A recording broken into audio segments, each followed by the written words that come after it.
پریاں اور غریب موچی۔ ایک شہر میں ایک موچی رہا کرتا تھا۔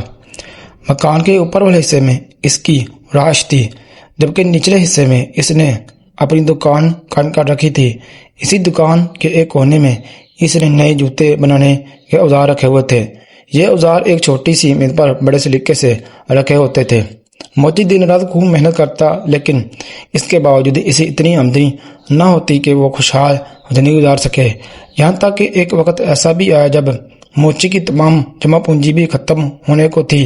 اب موچی بہت پریشان ہوا اور سوچنے لگا اس مرتبہ بل ادا کرنے کے بعد تو اس کے پاس نئے جوتے بنانے کے لیے بھی رقم نہیں بچیں گی۔ یہ خیال آتے ہی موچی کا دل کام سے اچاٹ ہو گیا۔ وہ جو جوتے بنا رہا تھا اس کا چمڑا وہیں پڑا چھوڑ کر اٹھا اور اپنی رہائش والے حصے کی طرف چلا گیا۔ کھانا کھا کر دونوں میاں بیوی اپنی تنگ دستی کا حل تلاش کرتے کرتے سو گئے۔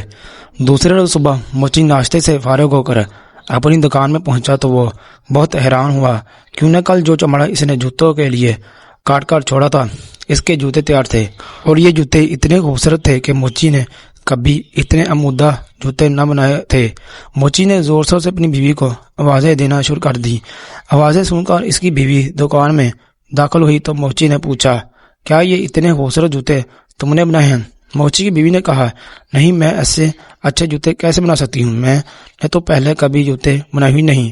موچی نے جوتے اٹھا کر دکان کے دروازے کے ساتھ بنے ہوئے شوکیس میں اس طرح رکھ دیے کہ دکان کے باہر سے ہر شخص کی نظر ان پر پڑتی تھی۔ کچھ ہی دیر گزری تھی کہ ایک آدمی نے آ کر جوتے خریدنے کی خواہش ظاہر کی۔ اس نے موچی کو جوتوں کی اتنی اچھی قیمت دی کہ موچی کبھی سوچ بھی نہ سکتا تھا۔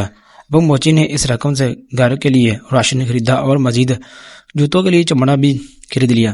خریداری سے فارغ ہو کر موچی واپس آیا تو شام ہونے کو تھی۔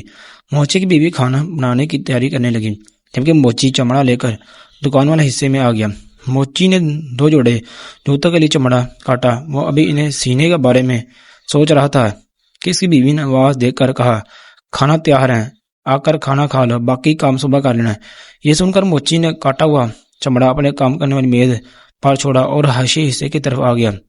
دوسرے روز صبح جب موچی دکان میں آیا تو وہ ایک مرتبہ پھر حیران ہوئے بغیر نہ رہ سکا۔ یوں کہ رات کو موچی نے جو چمڑا اس کے آج پھر بہت عمودہ جوتے تیار تھے۔ موچی نے ایک مرتبہ پھر اپنی بیوی کو بلا کر جوتوں کے بارے میں پوچھا، لیکن اس نے اس مرتبہ بھی اپنی لاعلمی کا اظہار کیا۔ موچی نے جوتے اٹھا کر شوکیس میں رکھ دیے۔ تھوڑی دیر بعد جوتے بک گئے۔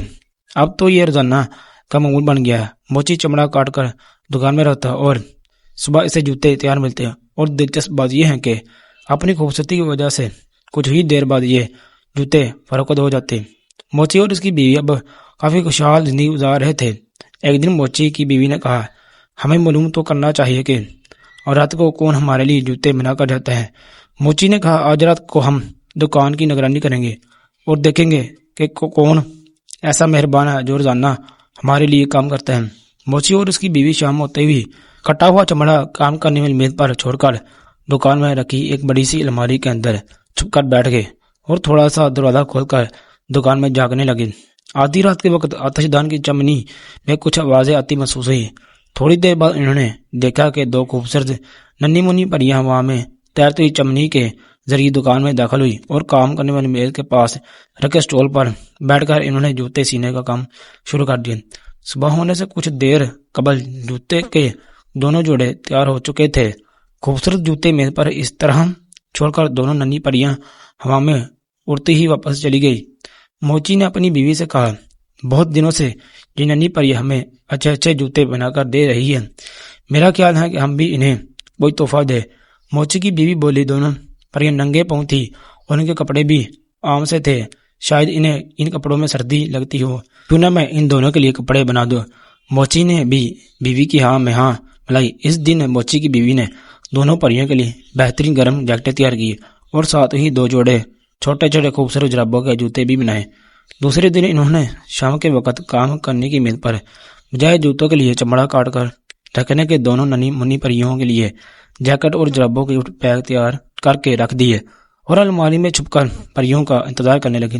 آدھی رات کے بعد پریاں دکان میں داخل ہوئیں اور کام کرنے والی میز کے پاس آ کر کھڑی ہوں گی۔ میز پر جوتوں کے لیے چمڑے کی جگہ گفٹ دیکھ کر انہیں حیرانی ہوئی۔ دونوں نے آپس میں مشورہ کے بعد